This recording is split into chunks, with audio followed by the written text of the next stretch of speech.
नमस्कार, कैसे हैं आप सभी? दुआ और उम्मीद दोनों है कि आप सभी बहुत अच्छे होंगे। तो बहुत बहुत स्वागत है आपका। वेलकम, खुशामदीद, अभिनंदन टू माय चैनल आरे ओनली लव। चलिए एक छोटा सा रीकैप ले लेते हैं। महादेव से गीतिका की जो गुहार थी वो रंग लाई। पांडा को होश आ गया था। सबके दिलों में चैन आ गया था। पांडा पर हमले को लेकर सीओ सर थोड़ा सीरियस नज़र आ रहे थे। गीतिका दूर खड़ी उसे देख रही थी जब रात ने अपना पहर बदल लिया था। फिर पांडा के बुलाने पर गीतिका उसके करीब गई थी और पांडा के ही कहने पर वो सो गई थी। बस यही रिकैप है। चलिए थोड़ा सा आगे बढ़ते हैं। सोफे के पास खड़ी गीतिका सिर्फ कल्पना को देखती नजर आ रही थी, जो अपनी जिद से उठकर बैठ गई थी जरनाब के लाख मना करने के बावजूद, और कुछ बात कर रही थी जरनाब से। तो कर्नल साहब ने क्या कहा? पांडा ने बहुत धीरे से पूछा था जरनाब से। बाबा बाबा तो हंस दिए थे, मगर अभी के चेहरे का रंग उड़ गया था। जरनाब अपनी बात को कह देती है और ये दोनों हंस देते हैं। हंसी थोड़ी बड़ी करना चाहती थी पांडा, मगर एक पॉइंट पर आके उसके शोल्डर ने उसकी हंसी को इफ़ेक्ट किया और उसने एक सेकंड के लिए अपने चेहरे का भाव दर्द का बनाया था। उसी पॉइंट पर गीतिका ने अपने कदम आगे बढ़ाने चाहे थे। तभी उसने देखा कि दर्द पर भी पांडा ने जीत हासिल कर ली थी और उसकी हंसी ने अपना पूरा जोर पकड़ा था। कोई नहीं जीत सकता इनसे, गीतिका ने कल्पना के चेहरे पर नजरें टिकाए कहा और अपनी बात को आगे किया। सच में बहुत खूबसूरत है, या फिर आज ही लग रहा है इनका चेहरा इतना खूबसूरत। गर्दन पर भी खरोच आ गई है क्या? गीतिका की नज़र हल्की हल्की घूम रही पांडा की सुराही वाली गर्दन पर अटक रही थी, बार बार अटक रही थी, जिसकी बूंद बार बार एंगल बना रही थी। शायद वो गीतिका को दिखा रही थी कि ललचा रही थी।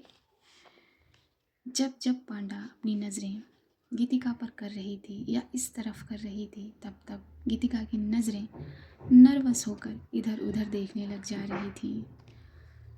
तो डॉक्टर ने साइन कर दिए हैं, मैंने भी कर दिए हैं, मगर तुझसे कुछ कहना चाह रहे हैं डॉक्टर पांडा।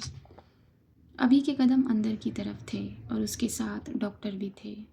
उसके शब्दों के साथ एक बार फिर गीतिका बेड के पास आकर खड़ी हो गई थी, क्योंकि वो डॉक्टर की कुछ बातें वो भी सुनना चाहती थी।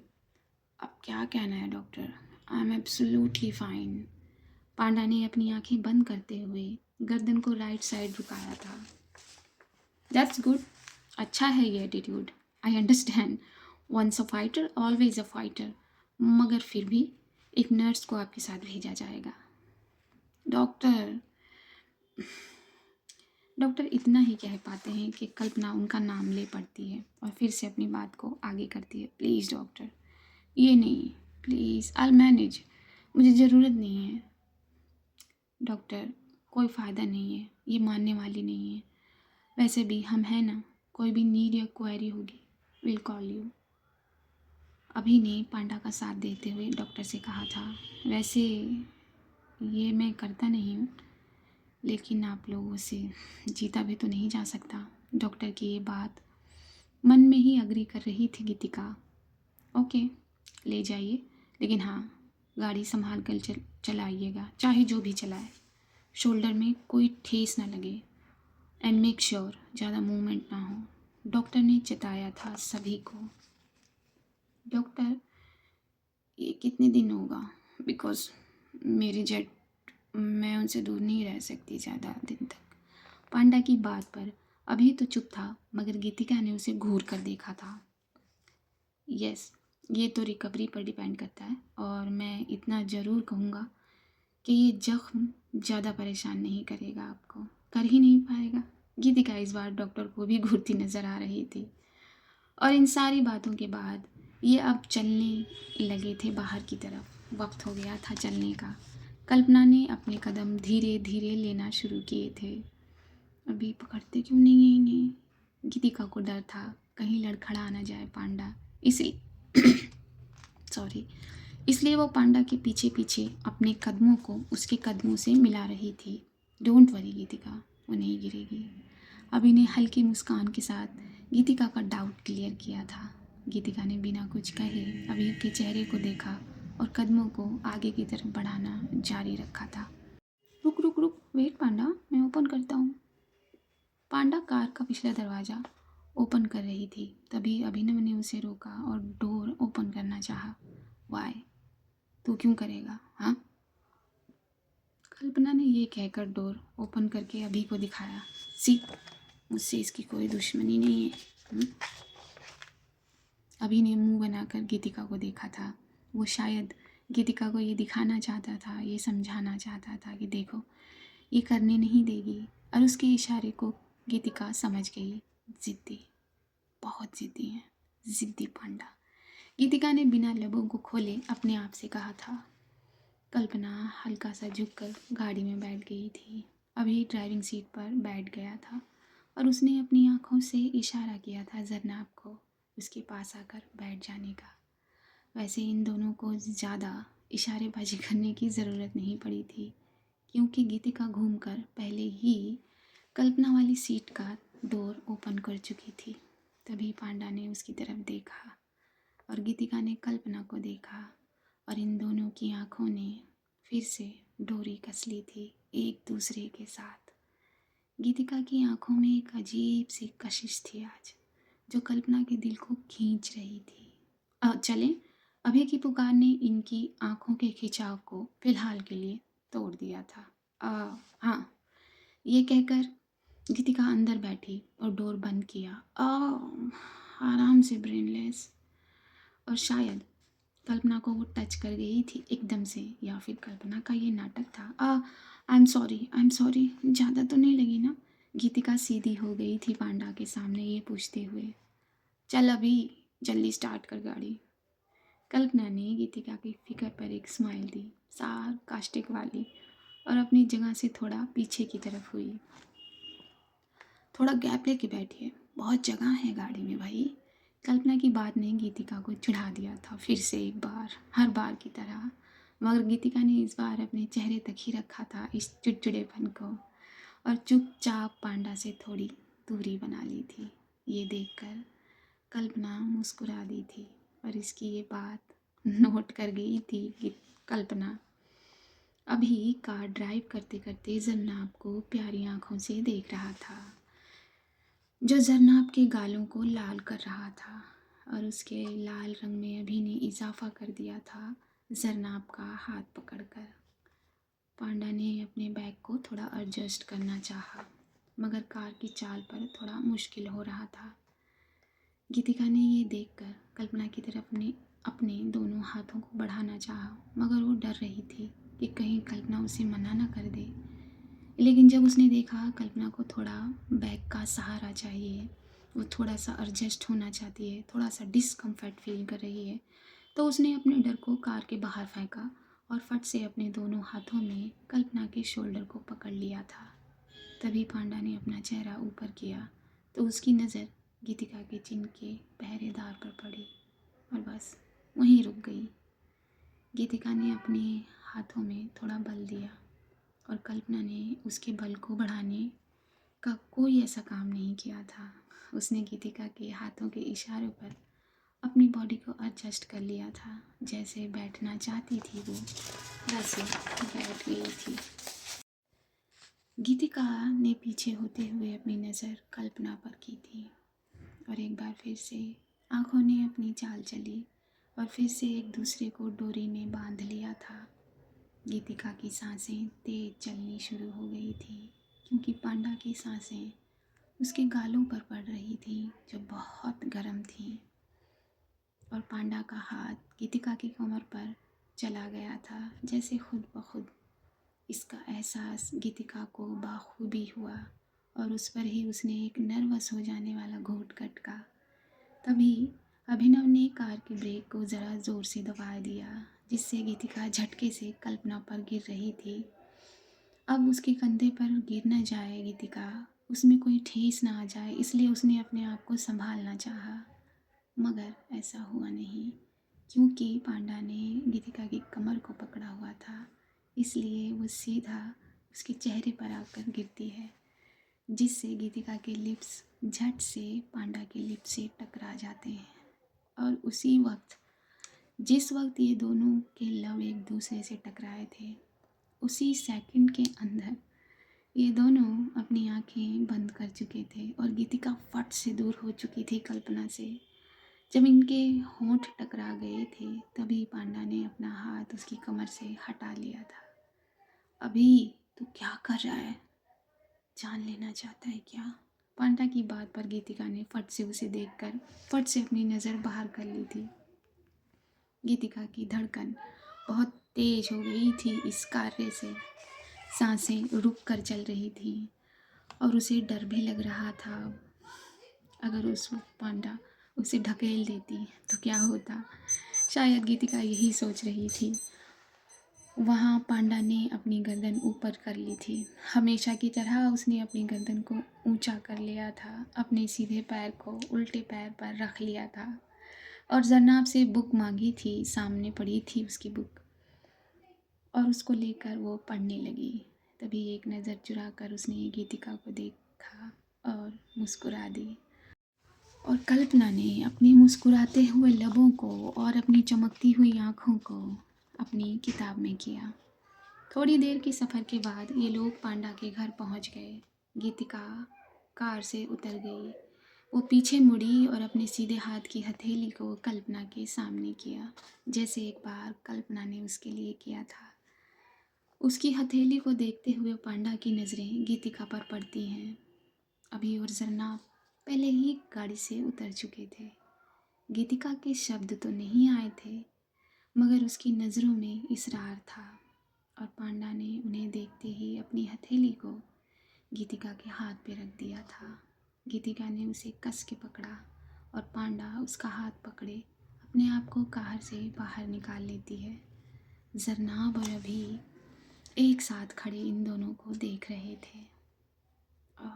बुक मुझे दे दो, गीतिका ने बहुत हल्के से कहा और दूसरे हाथ से मांगा था किताब को। क्यों, ये मैं होल्ड कर सकती हूँ, और अपना वेट भी। ये कहकर कल्पना ने अपना हाथ गीतिका के हाथ से छुड़ाया और अपने आप को घर के अंदर की तरफ बढ़ाया और फिर से अपनी बात में शब्द जोड़े। और तुम दोनों घूरना बंद करो, ओके? कल्पना ने ये अभी और जनाब के लिए कहा था। रो जाओ पांडा। अभी और जनाब हंस दिए थे, दोनों एक साथ ये बात बोलकर। गीतिका उनके हंसने से थोड़ा सा असहज नज़र आई थी और ये सब जाके हॉल में बैठ गए थे और कुछ बातें डिस्कस करने लगे थे। कॉफ़ी मिल जाती तो थोड़ी थकान दूर हो जाती यार, अभी ने अंगड़ाई लेते हुए कहा। मैं बना कर लाती हूँ। ये सुनते ही जरनाब उठना चाह रही थी। आप कहाँ चली? हाँ, बैठिए बैठिए बैठिए। कल्पना ने रोक लिया था जरनाब को। मैं बना दूँ? कल्पना के सीधे हाथ पर बैठी हुई गीतिका ने ये कहा। ना ना ना, बिल्कुल नहीं, आप किचन में नहीं जाएंगे। जाएंगी, शीशी तोड़ेंगी और पैर में लगाएंगी, और देख रही हैं ना आप मेरे कंधे का हाल, तो आप नहीं जाएंगी। चलिए बैठिए बैठिए, आपको कौन उठाएगा, बैठिए। कल्पना का अंदाज तो वही था, बस उसकी आवाज़ थोड़ी नर्म थी। गीतिका ने फिर मुंह बना लिया था उसकी बात पर। तो कौन बनाएगा फिर पांडा? तू बनाएगा, जा सबके लिए कॉफ़ी बना, तू बनाएगा? पांडा ने अपने पार्थ से कहा। मैं? हाँ तू, जल्दी जा, टाइम वेस्ट क्यों कर रहा है? हाँ? जा जा जल्दी जा। कल्पना की बात पर जरनाब मुस्कुराते हुए अभी को देख रही थी और अभी ने लाचारी से जरनाब को देखा। इन्हें मत देख, इन्हें मत देख, देखने से कुछ हासिल नहीं होगा तुझे, मैं कह रही हूँ ना, जा। जी, पांडा ने सही कहा। पांडा ने कहा जाइए तो जाइए, मैं कुछ नहीं कर सकती इसमें। जरनाब ने पांडा का साथ देते हुए अपने कंधे उचका दिए थे। ओके सारथी, सारथी, अब कौन टाले सारथी की बात भाई, और वो भी दो दो सारथियों की बात, मैं तो नहीं टाल सकता, लाता हूँ बनाकर। ये कहकर अभी किचन में चला जाता है। अब ये लोग कॉफ़ी पी चुके थे, बातें बातें कर चुके थे और पांडा को सोफे पर बैठे बैठे काफ़ी टाइम हो गया था। अभी, हाँ पांडा बोल। आप लोगों को अब घर जाना चाहिए, जाकर आराम करिए। कल्पना ये कहते हुए तीनों को देखती है। नहीं पांडा, हम ठीक हैं। जरनाब मना करती है। ऐसे कैसे ठीक हैं? इतने टाइम से आप लोग सोए नहीं हैं, खाना ठीक से नहीं खाया है। अब जाकर आराम कीजिए, ओके? और हाँ, कर्नल साहब को मेरा सल्यूट दीजिएगा।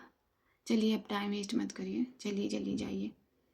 मेरा मुंह क्या देख रहा है अभी, लेके जा। हाँ हाँ पांडा, तू ठीक कह रही है। रुक, मैं जरनाब को छोड़कर आता हूँ। छोड़कर आता हूँ क्या? हाँ, तुझे भी आराम करने की ज़रूरत है। और हाँ, इन्हें भी लेके जा, इन्हें भी इन्हें घर छोड़ दियो। पांडा ने अपनी बात कहते हुए गीतिका को देखा था। मैं कहीं नहीं जाऊंगी, गीतिका ने साफ साफ मना कर दिया था। क्या मतलब है कहीं नहीं जाऊंगी? हाँ, आप क्या वंडर वुमन है? थकी नहीं है आप?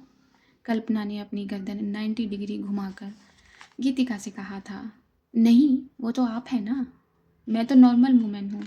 गीतिका की बात पर हंस दी थी कल्पना। मैं ठीक हूँ, मैं वंडर वुमन नहीं हूँ, लेकिन मुझे ज़रूरत नहीं है किसी की। बस शोल्डर में ही तो पेन है, वो भी थोड़ा सा, वो मैं मैनेज कर सकती हूँ। आप जाइए, चलिए।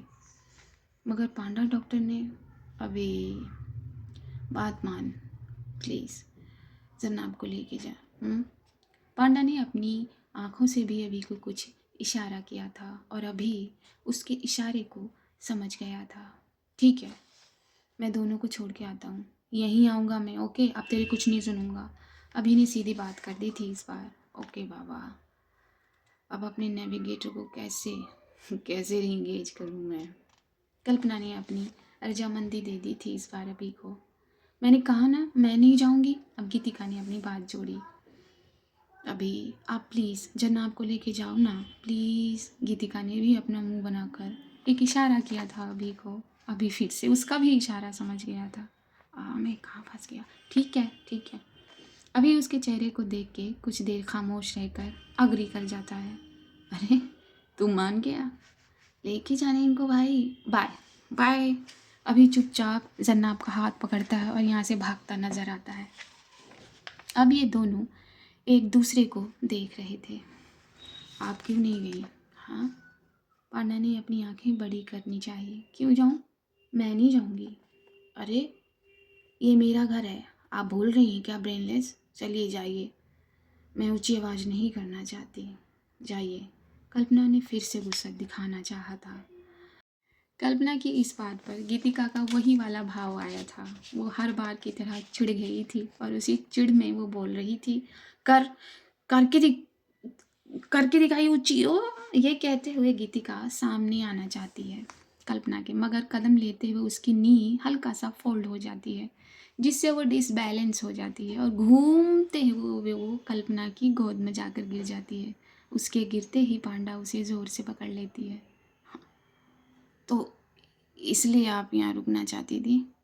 हम्म, मैं बच गई। खुशी नहीं हुई आपको? हाँ, जान लेना चाहती हैं आप? कल्पना कुछ और बोले उससे पहले ही गीतिका अपने हाथों से उसके होठों को बंद कर देती है। चुप, कुछ भी बोले चले जा रही हैं आप, चुप। फिर से ये दोनों एक दूसरे को देखते नजर आए थे। बहुत करीब थे इस बार ये दोनों। इन दोनों की सांसें मैच कर रही थी और दोनों के दिल तेज धड़क रहे थे। कल्पना भी गीतिका के निहारने को कॉपी करती नजर आई थी इस बार। शोल्डर में पेन कर दिया आपने, पांडा ने बिल्कुल धीरे से कहा था, जो सुनाई नहीं दिया था गीतिका को, इसलिए उसने अपने सर से इशारा किया। क्या कहा? पांडा ने उसका हाथ अपने होठों से हटाकर पकड़ लिया था अपने हाथ में। Shoulder. I am sorry, sorry, sorry. अपने ये लफ्ज़ कहते हुए खड़ी हो गई थी गीतिका झटके से, जिससे एक और ठेस लगी थी पांडा के कंधे पर। गीतिका अपनी आंखों को बंद करके वहाँ से किचन की तरफ अपने कदम बढ़ा देती है। जितना बुलेट ने असर नहीं किया है, उससे कहीं ज़्यादा तो ये मोहतरमा घातक साबित हो रही हैं। कल्पना ये कहते हुए अपने चेहरे से थोड़ा दर्द झलकाती है, क्योंकि जब गीतिका झटके से उठ कर गई थी तो उसके कंधे में सच में थोड़ी सी ठेस लग गई थी और उसी दर्द भरी आवाज़ में कल्पना कुछ शब्द और जोड़ती है, मगर मगर अभी इन्हें मैं अकेला भी नहीं छोड़ सकती ना। उफ, और ये कहकर वह एक लंबी सांस छोड़ती है। कल्पना ये सोच ही रही थी, तभी उसका फ़ोन बज जाता है, जो सामने वाली टेबल पर पड़ा है। वो थोड़ा सा अपने आप को स्ट्रेच करके फ़ोन उठाकर अपने कान पर लगा लेती है। कनेक्टिंग दूरभाष, इतने ही शब्द थे उसके। अब आगे उसने क्या कहा और क्या हुआ, वो क्या पूछेगी दूरभाष से, ये जानेंगे हम अगले भाग में। आज के लिए इतना ही रखते हैं। तब तक के लिए अपने पेरेंट्स का ख्याल रखिए, दुआएं करते रहिए। मैं फिर से कहूँगी, दुआएं करते रहिए। अपने पेरेंट्स के लिए दुआएं करते रहिए, सामने वाले के पेरेंट्स के लिए दुआएं करते रहिए, किसी बहुत बहुत खूबसूरत दिल के लिए दुआएं करते रहिए। और मुझे दीजिए इजाज़त। नमस्कार।